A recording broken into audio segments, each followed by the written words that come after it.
That's the spirit of what we're doing. We're not up there to be admired. We're not really up there to be rock stars.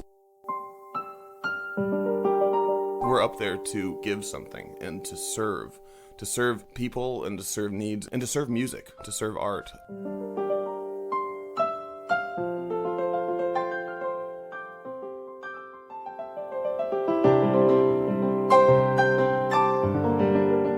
You're listening to Artistry with Heart, a musician's wellness podcast. I'm Stephanie Lynn Bernards.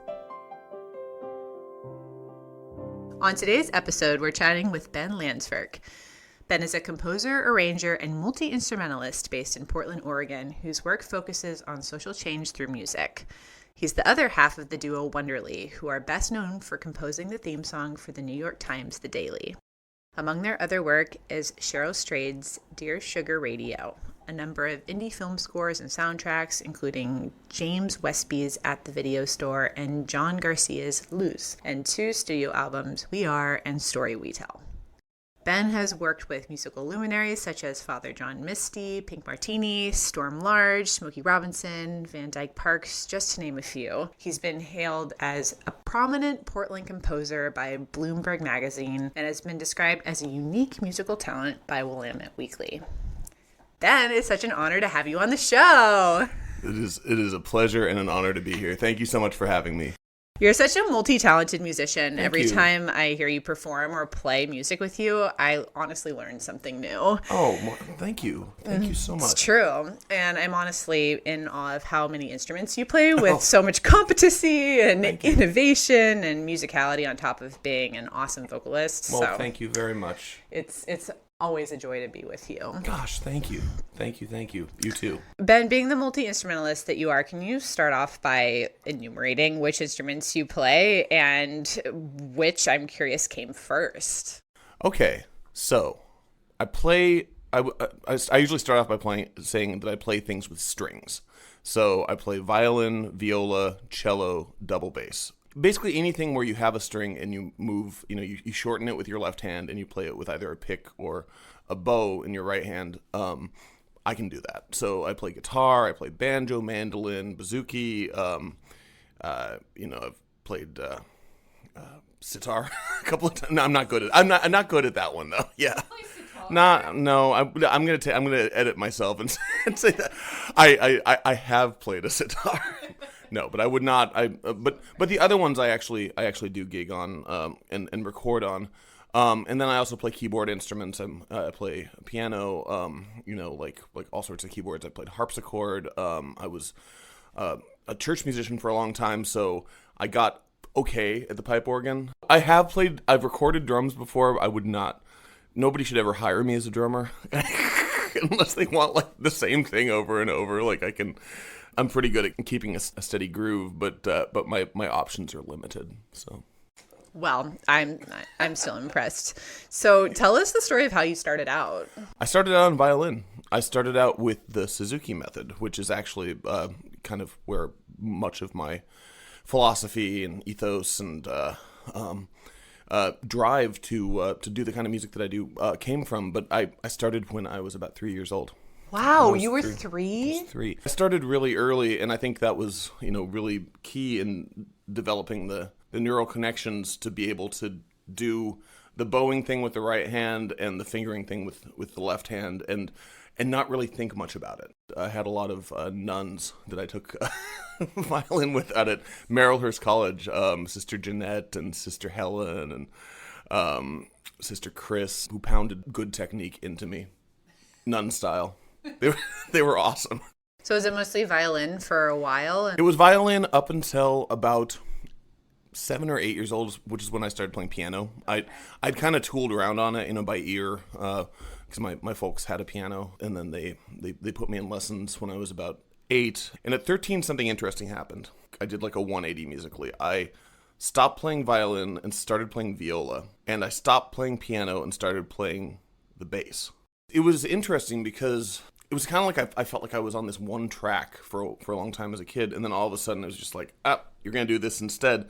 And at first I was kind of like, what? But then I mean, both of those instruments became like vessels of creativity for me. It was like just at the right time of my life where I was like, I can, like with bass, I was always improvising. So I didn't have a teacher. I just taught myself how to do it. So that was just, it was like musical freedom, like for really kind of the first time in my life. And then that also went into the viola. So it's kind of like I had like a renaissance when I was about 13. From there, I've picked instruments up as I've gone along out of necessity. Yeah. Like I wouldn't play the pipe organ if I hadn't gotten a church gig. I wouldn't play the banjo if I didn't have to have a banjo part on one of the records that I was recording on. It's just all out of necessity that I've done these things. Either because I wanted to, work with somebody and they had certain needs and I wanted to be able to fulfill them, or because I was doing something I didn't want to have to hire anybody else. Seriously, that's so impressive, because I feel like most people are just so unwilling to learn something new after a certain point. It's right. I've never quite understood that. People who are like, well, I do this. I mean, I do understand it because, like, if you're a virtuoso at something, if you're like, Lang Lang or something, like, of course you are, like, do that, but I think another thing is that I've always been a composer, and so many composers play a million instruments. Mozart was a violist, right? I think. And, oh, was he? I believe so. I believe he played viola sometimes in his own string quartets. Oh, that's so cool. Usually it's just a dun dun dun dun. Like he gave himself the easiest parts. There have been many, conductors and composers who play double bass. Usually it's those instruments where they don't have all the shredding to do, so they can kind of sit there and like play root notes and like listen to what everybody else is doing. That's often what the composers and conductors do. Yeah, I am curious too if there was anybody influential in your earlier years that really like spurred you on, or was it kind of a conglomerate of a lot of different educators all throughout? You mentioned some nuns. There were some nuns. The nuns were at the beginning. Cynthia Scott was one of my first violin teachers, and she used to lead us through these guided meditations before we would play. She'd say, close your eyes, imagine a world without music. Imagine that there's no music in the world. What does that look like? What does it sound like? What does it feel like? And you'd sit there and think about that with your, 8-year-old brain. And and then she'd say, now imagine that you are giving the gift of music to this place. And what does that feel like? And she's like, every time you perform, that's what you're doing. Yeah. Wow. It's one that I meditate on, I would say, before almost every performance, because that's the spirit of what we're doing. We're not up there to be admired. We're not really up there to be rock stars. We're up to give something and to serve people and to serve needs and to serve music, to serve art. That meditation to me just always brings me back. Those people are so influential, and you never forget that impact, and right. That's super cool. So like fast forward, you have so many incredible musical accomplishments under your belt, and I am so curious, when you started writing and composing, did you do this in college? Did you do this as a kid and you just never stopped? Like, when did you start writing, composing, arranging? Started as a kid. I was one of those kids that I always loved, making shit up. So yeah. Sorry. But I love, like composition and improvisation are kind of, they're just two sides of the same coin. To me, I've always been an improviser, and a lot of that improvisational thing again comes back to that kind of experience that I had when I was about 13, where I really felt like I could do that. But even before then, I'd want to make up my own parts of like Mozart sonatas that I was playing on piano, and my teacher's like, no, you can't, don't do that. I was like, but it would be really cool. That's what he did. Exactly. That's what he did. Yeah, that's what they all did, is improvise. But I've been composing since I can remember, and I've had times where I compose a lot, like through high school, I composed quite a bit. I actually did my literature term paper was actually a composition that I wrote about crime and punishment. Somehow I tricked my teacher into letting me do that for an English class rather than writing a paper. And then I studied all through college, and I've always been a music theory nerd too. Yeah. I always loved it. And and there have been times, where I've definitely had some like writer's block and dry spells and kind of stopped. But God, for the last 10 years, I've been just writing basically every day, whether it's a song or a piece of soundtrack music or something for a podcast or whatever. I mean, it's just kind of a nonstop thing. And so that's a perfect segue. Tell me about how your band Wonderly got started. Jim and I were musical friends, I guess you would say, for many years. He was producing something and I was playing on it. It was some kind of a compilation record. I can't remember exactly what. But we got done with the session and Jim was like, hey, it'd be really cool to work together sometime. And we're like, yeah, of course. And then we ended up kind of circling each other in these bands. Like he would be in a band for a while and then he'd leave to do something else and then I would like replace him sometimes or he'd replace me. And then we ended up starting to be in the same bands at the same time. We were in like I don't know, like 5 or 6 together at one point, but we were still not like musical partners. And then I think it was basically when there was a band that we were in, everything was looking really, really great, and it was we made this great record that we were really proud of, gigging a lot, and then I think Suzanne had to move to the East Coast, so suddenly that band was over, and Jim and I were just like, well, why don't we could just work together, and I think we started off by like just working up some cover tunes and maybe playing at like a benefit or two, something like that. But then we started doing all this soundtrack work together, realized that we loved composing together, and then we started writing songs together, realized we loved that too. And we've been a band for 10 years now. It's gone by like that, like it's just so fast. But what instruments are involved with Wonderly? All of them. All of them. I completely not believe that. So like if we could hire an orchestra, we would do that. And you don't really need to, because between the two of you, exactly, you literally play everything, right? Exactly. We can do most of what we want to do. Now on this new record, it's called Wolves. We kind of broke with just the two of us type thing and brought in some guest players. So Pete Thomas from Elvis Costello's band plays drums on a couple of songs. So cool. That was my first concert ever, by the way, was Elvis Costello. That is so cool. And you also wrote the theme music for like a number of podcast and radio theme songs. But I want to focus on the New York Times The Daily. Yeah. What a huge accomplishment. That's so amazing. Thank you. My producer was so excited when she heard cool. that. Cool, yeah, It's like, I've been listening to The Daily forever, and you're interviewing the person who wrote the music. I co-wrote it, yeah. So co-wrote? Yeah. You co-wrote it? It's equally cool. Yeah. Actually cooler, because it was a collab. But tell me about what this process looked like and how this opportunity came about. Wherever you want to start, I guess. That's so cool. Well, we had worked with, so this is Wonderly, this is me and Jim. We had worked with Lisa Tobin, who is she was the executive producer of The Daily. I think now she's just the head of the entire audio thing at the New York Times. But we started working with her when she was working for WBUR in Boston before she got snatched up by the Times. She was producing a show with Cheryl Strayed, Dear Sugar. That was kind of her column for a long time in the Rumpus. And Lisa was producing that show. They contacted us about creating a sound-alike. They were just like, we don't know what to do here. Like, can you guys write something that sounds like this?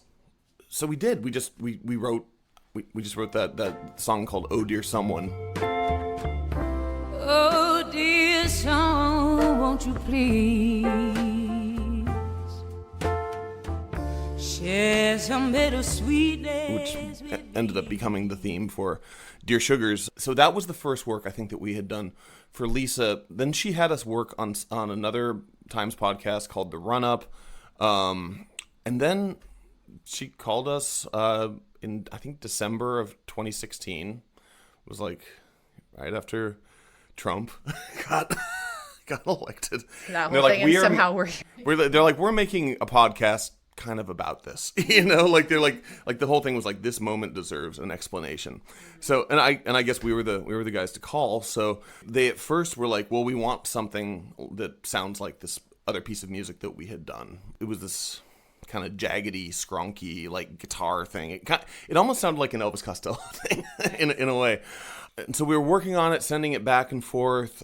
We went through, I would say, 40 revisions of this particular piece, where like like they were just like, yeah, it's so close, it's just not quite right, and like we just went back and forth. We spent so much time, like we finally were like, maybe like if we put in a cowbell that'll fix it, or like maybe like a dobro. It's like once you start thinking that, it's like that's gonna be the thing that fixes it.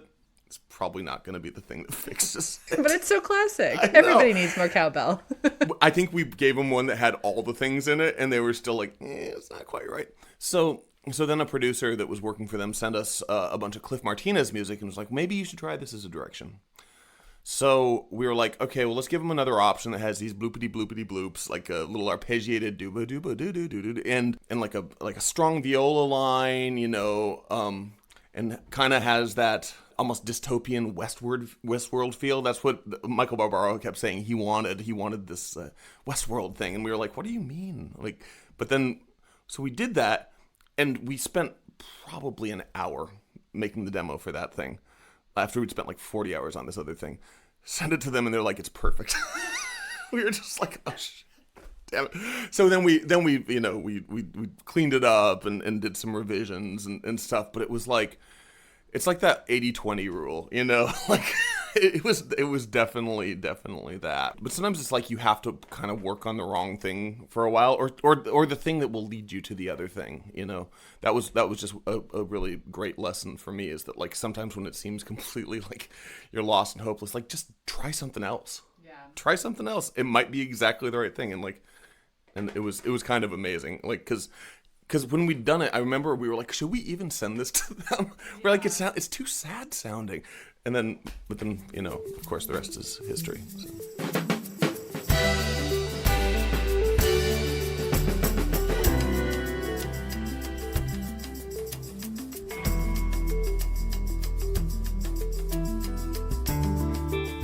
Well, I mean, how do you incorporate client feedback to your own compositions and also, pieces you're writing for other people without losing the spirit of it all? I mean, yeah. That is a constant a constant tug of war.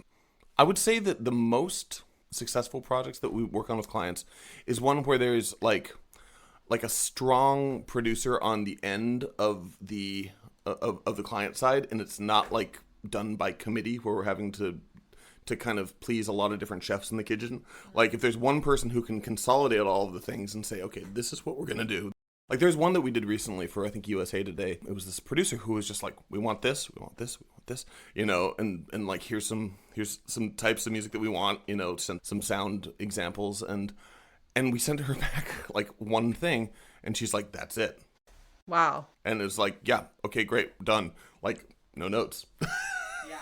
And I think we were like, well, maybe we should like just send you a couple other versions. And she was like, well, if you want to, but then, and then we had one recently where it not only did the podcast, it had like one set of producers that was working with, with the star of the show, but then a separate set of producers that were under those producers that were working with us. But they were like kind of these two things that had like the producers had trouble communicating with each other. Oh, wow. Yikes. That's not good. You're like, okay. Anyway, that project lasted for a year and a half, and I think it changed the theme of the podcast like 3 times while we were doing it. They were like, oh, so now it's not a podcast about that thing it was, is it? And then after a lot of money was spent, after they spent a lot of money on us, they're like, we're going to go a different direction. I was like, and we were like, okay. and then it never happened. Okay, but you still got paid. Oh, yeah. Okay. But that kind of thing happens. It's tough, and sometimes the client kind of, the more they kind of know what they want and know how to, they don't need to communicate it in any particular like technical terms or anything. You can say you want it to sound more blue or whatever, and we'll figure out what you mean. We can figure that stuff out. I think it's just the kind of like somebody being able to be like yes or no to things, as opposed to a lot of like, yeah, it's really close, like that kind of thing. But then sometimes, I mean, if it's not right, it's not right, and like sometimes you have to just be like, okay, well, this is what we can do, and move on. But yeah, no, but we've done, I don't know, we've probably done like 50 or 60 podcasts at this point, like themes for that kind of thing, and then all sorts of other movies and soundtracks, TV shows, Yeah, I mean, it's always fun, and the number of what I would call like nightmare scenarios with this, very, very few. Like, I could definitely count them on one hand, probably on like 2 or 3 fingers. Honestly, though, a lot of it is just about it's about coming to a place of agreement. What was it that Robert Altman, it's one of my favorite things that anybody has ever said about like making art. He's like, my job as an artist is to meet my audience halfway. And I feel a lot of times like that's what's happening with client work too. It's like, here's our half, but we also need you to bring your half, and we have to find a place in the middle where we meet. I love that quote. And it makes me want to ask this question of, how has this journey of finding your voice evolved? What does it look like to find your authentic musical voice as a vocalist, as a composer, while being a writer for all these different projects and your own music? I'll let you know when I find it. I'll let you know. I feel like that is the thing, is that it's a constant journey. It's a constant journey. You're always finding out new things about yourself. I would say that getting a good understanding of your boundaries, in a way, of your limitations, and realizing, maybe I do this thing really well, but I don't do this other thing really well. Like, coming to terms with that, I think that's the closest that you ever get to actually finding your authentic voice. It's interesting. Even with my singing voice, like when I started singing, which was pretty late, actually, like as a, like singing pop music, because I sang classical music for a very, very long time. I remember recording myself and just being like horrified. I was like, oh God, and in a weird way, the way that I've gotten better at that is by, there's the feedback that you get from recording yourself, but there's also a certain amount of acceptance that you have to have. It's like, okay, that's what that does there, and that's what that is. And does it mean that you can't improve that or buck up against it or change it? Like, no, like you can, like you can always rediscover and you can always reinvent. I mean, that's one of the, like, all my favorite artists, like David Bowie, like once he found a thing that was like his thing, he was like, nope, that's not my thing. I'm going to do this other thing now. Yeah. It's always a process of creativity and discovery and then acceptance of what that is.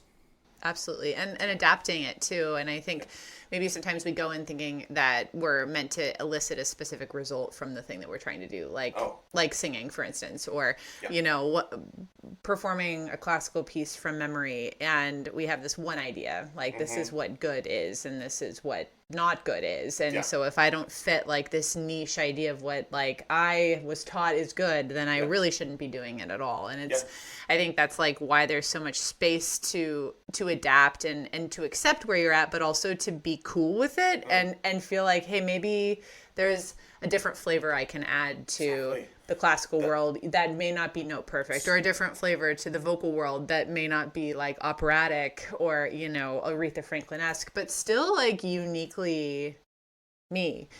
Exactly. It's kind of that like, perfect is the enemy of good type thing. And I really feel like that's where the artistry and creativity come in, because God, I had a friend who talked about performance, and he's like, it is literally always all about recovery. You're never going to go out there and just nail it from top to bottom. Something is gonna get in the way there, and if you get thrown by that, like, you're lost. But like, if you're just constantly thinking about refreshing the space, about recovery of that spirit, like you're gonna do something that sounds fresh, and you're gonna do something that is yours and that is uniquely yours. I know I'm kind of jumping around here from live performance to recording, but so many people want to edit out their own voice.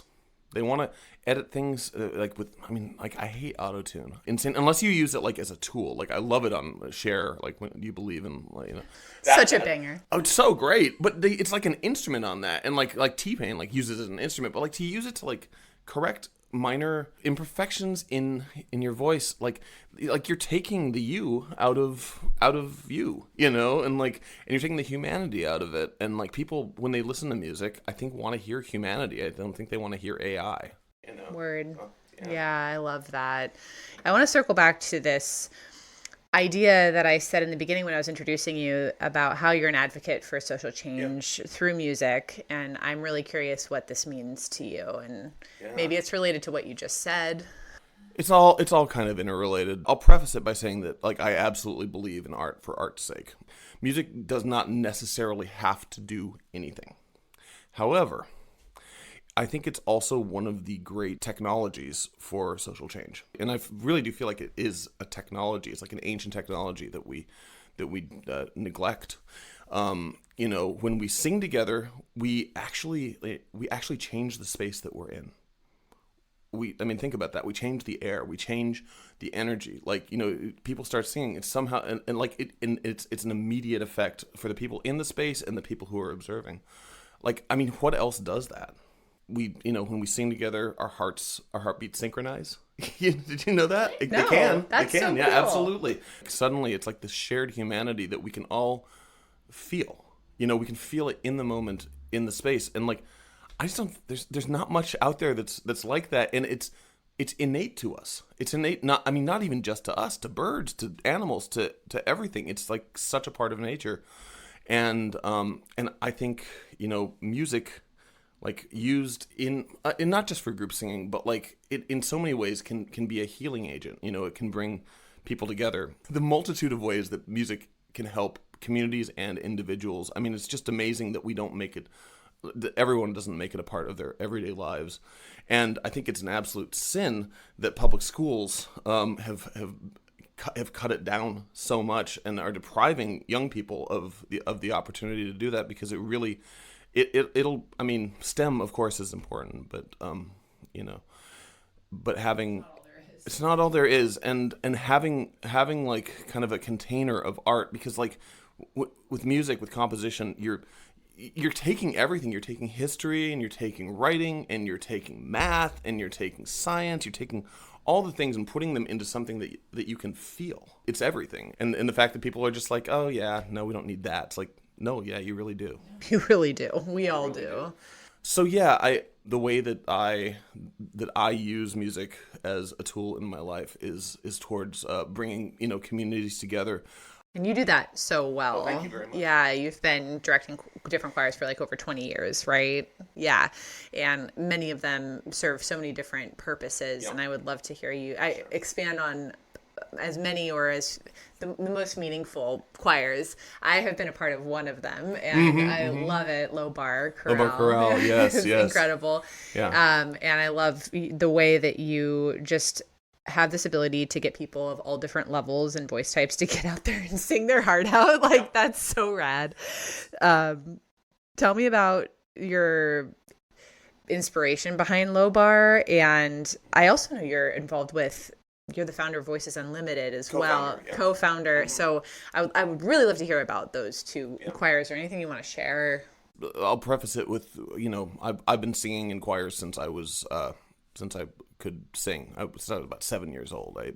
I sang when I was a kid in the Portland Opera children's chorus, and then sang in boy choirs for many years. I did a lot of stuff in the kind of more traditional choir realm. But I also had this whole like rock band thing going on, like I was doing, I was writing songs and composing and playing with rock bands, and I'd always been like, God, how do I like make these things come together? And for a long time I was like, oh, they need to be separate. I need to be like this guy over here and then this guy over here. But then I think it was really when I started working with people with neurodiversity that both that kind of work and Low Bar started to kind of form in my mind. So I started working with a group called Fame Academy, which is a great nonprofit in Portland that serves people with developmental disabilities and neurodiversity, that was founded by Carol Stady back in 1984. I started working with them in 2009, I want to say. I should also say that my little brother John has autism, and he was in that group for a long time. I took over as the choir director in 2009, and immediately it was just such a completely different experience, because the level of musical ability in that group went from people who had a lot of trouble matching pitch, to some students who like could actually identify a frequency. Like if you like dropped a pin, they could tell you what the frequency was. Like it's like that kind of like hyper focus, like autism spectrum thing was there too. And it was, but the thing that was fascinating to me is that with this entire like group of people, all these, you know, the different skill levels, they all loved singing together. They all just like, you know, and it didn't even really matter like if somebody was flat or sharp or whatever. If they got the spirit of the song, that was what mattered. And working with them, it was interesting because it was my job to kind of craft a sound that like works musically. So figuring out how to focus in to a kind of a group consciousness there, because that's ultimately your job as a director. I feel like you're trying to get everybody on the same page. And that was such a journey for me. That was such an incredible learning experience but then I got good at it. And I left Fame in 2011 and started another group called Voices Unlimited with Carol Stady, who had founded Fame. And Voices has been going since then. We do a main stage musical every year. We just did Grease this last year. Amazing. I know, it was really cool. I think we've done musicals for the last 9 years of the existence of. Now, in 2016, a producer approached me about doing an event at OMSI that involved, you know, basically group singing of David Bowie songs. And I was doing that kind of work at my church at the time, but I was like, oh, this is kind of cool. Like I'll be able to take that kind of thing out into the world. We did the event. It turned out awesome. Like, you know, like 200 people showed up and we sang, you know, Space Oddity and Rocket Man and everything. You know, they had these falling stars in the OMSI Planetarium. It was just this beautiful show. Now we're at a place where we basically every other Tuesday night that we do it at Rev Hall in Show Bar, which is a much bigger space, we sell it out. You know, so we're up to about 150 per kind of bi-weekly show, and then our big shows have gotten up to several thousand. But Low Bar Chorale is for everybody. It's especially for people who think they can't sing. It's not a choir either. Like people are always like, oh, it's choir. It's like, no, it's not. It's a group singing experience. You know, like we're there to sing, and I teach parts, but I teach them by ear, and they're always going to be, you know, pretty organic. So almost so you know, if there are even just a few people in each section that can pick them up, like everybody by the end of the kind of rehearsal time will be able to pick it up. It's pretty cool too to be able to do it with a live rock band. But then sometimes it'll just be like me and a guitar player, or sometimes it'll be me and like bass and drums. You know, so the band is kind of constantly changing, but the focus of the thing is always the chorale, the people that show up. And so it's interesting too, the name chorale. Like it's kind of an antiquated term, but it is very appropriate to what we do. Like if you think about the Baroque era of music, Bach, when he would write a piece, you know, like a cantata or an oratorio, he'd have sections that were called the chorale, you know, and those are some of his favorite, you know, like A Mighty Fortress Is Our God, and like Zion, Here's the Watchman's Voice. Oh, they were kind of, you know, the popular hymns of that day, and he would take them and harmonize them. But he wasn't harmonizing them for the professional singers. He was harmonizing them for the congregation to sing. The chorale was the part where everybody sang. The chorale was the part where the entire like space became alive with music, and that's why I use it for Low Bar Chorale. I love that. No, it's such a beautiful experience that you're able to create, and I love how you really do bring everyone with you on and off the stage, right? It's like that whole concept of meeting your audience halfway, like you were saying earlier. It's like you're bringing people into this experience, and you're meeting them there, and by putting yourself out there and inviting them to do the same, it's just such a special experience for any listeners out there that haven't had an experience to experience Low Bar. Definitely check it out. They're incredible. Yeah, please come by and sing with us. We love it. Yeah. Especially if you think you can't sing. Yeah. So an important question I always want to ask my guests as a composer, instructor, performer, how do you deal with this inner critic or inner judge so many of us face? And has it ever manifested in anything like performance anxiety or anything like that? Oh gosh, yes. I had performance anxiety so bad at one point that I wasn't able to perform. That I wasn't able to actually get up on stage. It used to be absolutely devastating, Like, I remember back when I was doing a lot of stuff in New York, I was convinced that whoever's sitting there with the notepad and the pen in the front row is a writer for the New York Times who's gonna be zeroing in on my performance, and it's gonna be in the next episode, or in the next paper that I suck. It was really, really, really bad. I also I'll be very transparent. Like, I turned to alcohol to try to, dull the effects of it. I turned to antidepressants too, which antidepressants are great. Don't get me wrong, but they, in my opinion, they dull some of the emotional feedback of performing music, and they didn't end up working for me anyway. And I was kind of at my wit's end, and so I started going to therapy about it, which always a good idea. Always. And what ended up working, first of all, like this theme of acceptance. Accepting that it's always going to kind of be there. Like, it is a big deal to get up on stage. It's a big deal to get up in front of an audience and do a thing. There was this quote, I think it was Eugenia Zuckerman, was a great flautist, who said, "The day I don't feel nervous in front of an audience is the day I'm going to quit music." Because having that edge of, okay, this is real, this is important, this gives me excitement, like, kind of, it lifts my spirit, because sometimes I feel like people mistake that for anxiety. It's almost too much, like the anticipation of delivering this really incredible thing to people. It's a big thing. So it's kind of like, it's the idea of taking those butterflies and like getting them to fly in formation, accepting that, learning to discern, again, this anxiety from like spiritual excitement, because I feel like when it gets too much, it can drag you down, but when it's just the right amount, it really, really lifts you up. And then another trick that I developed was realizing that, like, the moment that I stop thinking about the audience and the moment that I realize that we are all in the same space together, and this happens all the time at Low Bar too, I'll get nervous before a show. I will be like, oh, better be good, and I'll get on stage and I'll realize everybody is there to sing and I'm there to facilitate this experience for them. All of that goes away and I'm just left with this joy that comes out. And I think that's an important thing. The audience wants you to win. They're there pulling for you. They're not there to be the jury. They're not there to write the crappy review, at least not most of them, but like no, they're there, they're pulling for you. They want it to be a great night. They want it to be the best thing they've ever seen. Like, I mean, and that's not a pressure to put on yourself either, but you can be you and you can go out there and they can love it, because that's what they want. They actually want to love it.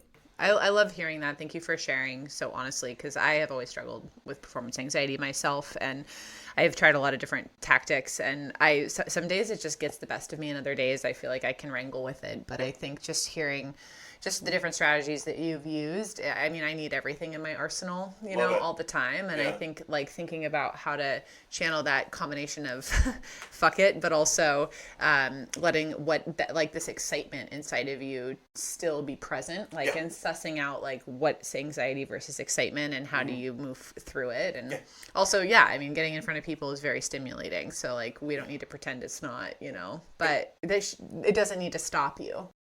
You chose to share a beautiful piece, Bay Ocean, that listeners will get to hear in its entirety at the end of this conversation. Can you tell me what the story behind it and what's the inspiration? Bay Ocean is this town that existed on the Oregon coast, and it fell into the sea, and there's nothing left of it anymore except for this little spit where there's a park. So back in the 1920s, it was a bustling Atlantic City type town. It was a gambler's paradise. They had like swimming pools and resorts and casinos and a natatorium. I think it was like a wave pool. Like back then, it was like an exercise thing. It was really built out. I think they had a boardwalk. It was just this incredible place, but it was not accessible by roads. So in order to get to it, people had to take a yacht. It was actually a yacht that went on the ocean. It was an ocean-faring yacht from Portland into Tillamook Bay. Tillamook Bay was hard to enter. I mean, it wasn't bad, but like these were like really rich people that were that were coming in. They're like, oh, the waves are upsetting my, tea and crumpets or whatever. And so they commissioned the Army Corps of Engineers to build a jetty, that would help with the crossing in. And the Corps of Engineers came back and they were like, well, you know what? You're going to really need two of those, because if we just do one, it's going to be all lopsided and it could have effects on the tides and bad things might happen. And the rich people were like, fuck you, scientists. we don't care what you say. We're going to build one. We're not going to pay for two. Like, what do you know? So anyway, they built this jetty. Things are fine for a little while, and then suddenly the beach starts getting smaller. And it gets smaller and smaller, and it's washing out to sea. And then then the ocean starts coming for the houses, and it comes for all of the buildings. And before you know it, by the 50s, the town is gone. It was eroded into the ocean because people just did not listen to scientists. So there's a metaphor there. Anyway, this whole story is told by Francis Mitchell. I sing the song. It's from this guy's point of view. Francis Mitchell was one of the first property owners in Bay Ocean. He owned this general store, and he loved it. He was like a true believer. When the town started washing out into the ocean, he was like, I'm going to save it, and he tried to get the townspeople all together to I guess, build another jet. It didn't, that didn't work, because it was too far gone. He actually would go down to the ocean and like try to shovel sand back onto the beach, like a crazy person. He's like, I got some sand, I'm going to make the beach again.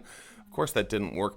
He ended up going insane and dying in an asylum, which was horrible. So the song is about the demise of Bay Ocean as told by Francis Mitchell.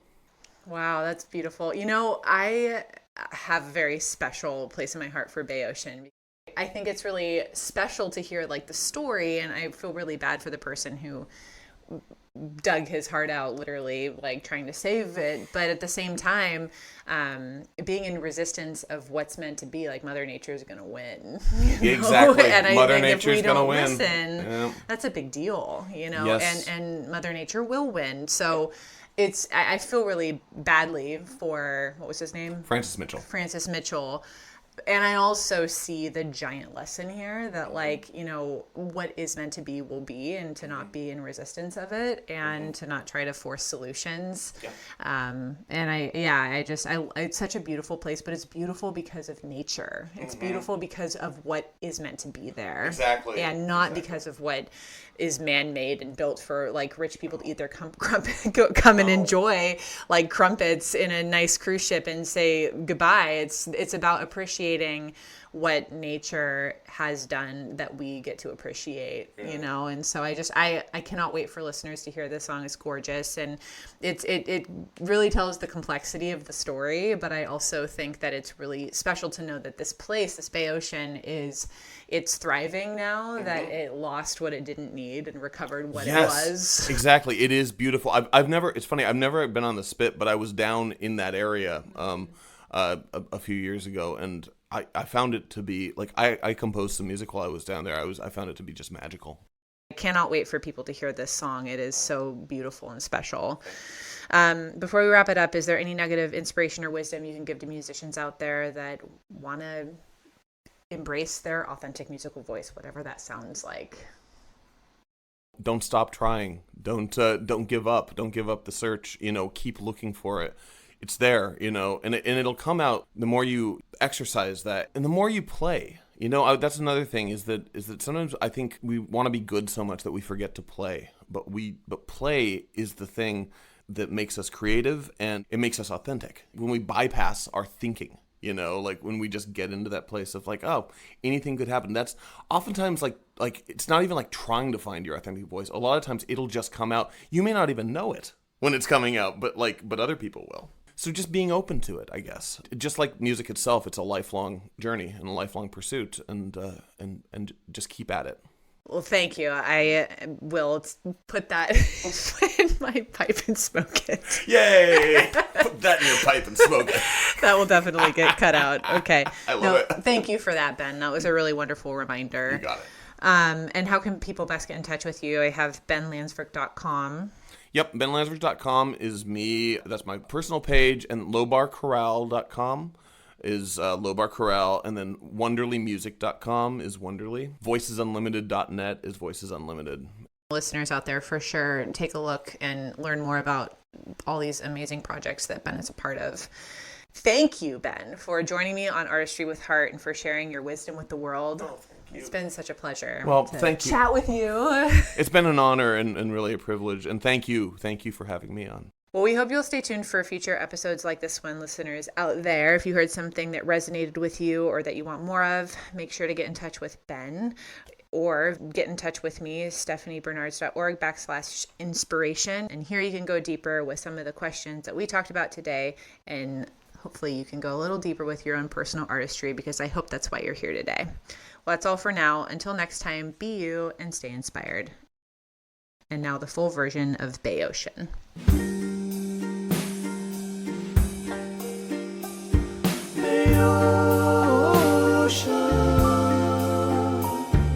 City by the sea, wanna take it back, what you took from me.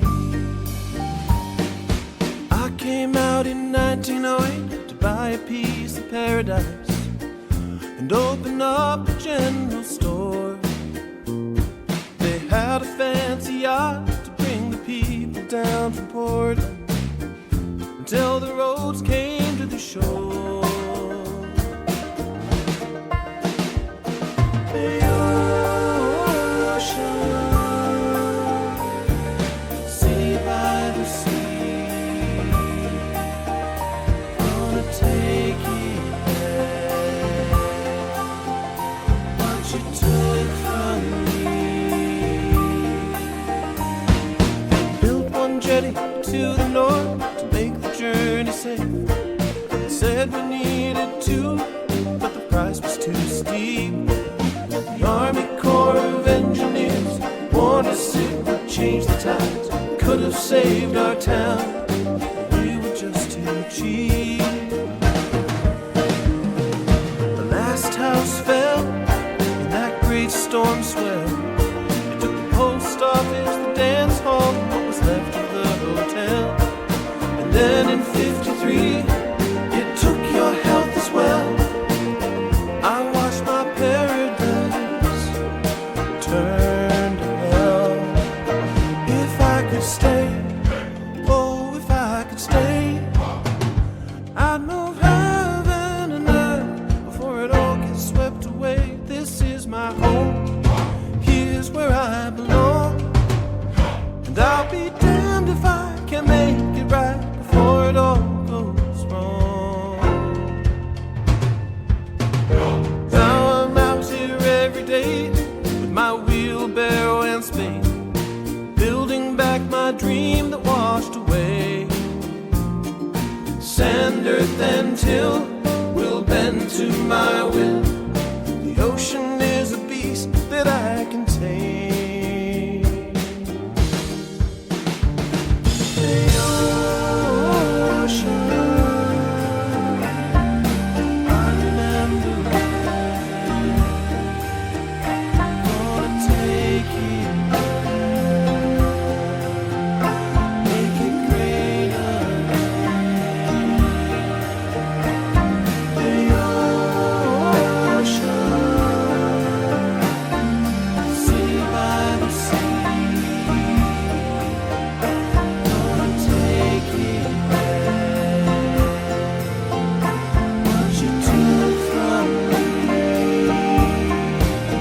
If I could stay, oh, if I could stay, I'd move heaven and earth before it all gets swept away. This is my home, here's where I belong, and I'll be damned if I can make it right before it all goes wrong. If I could stay, oh,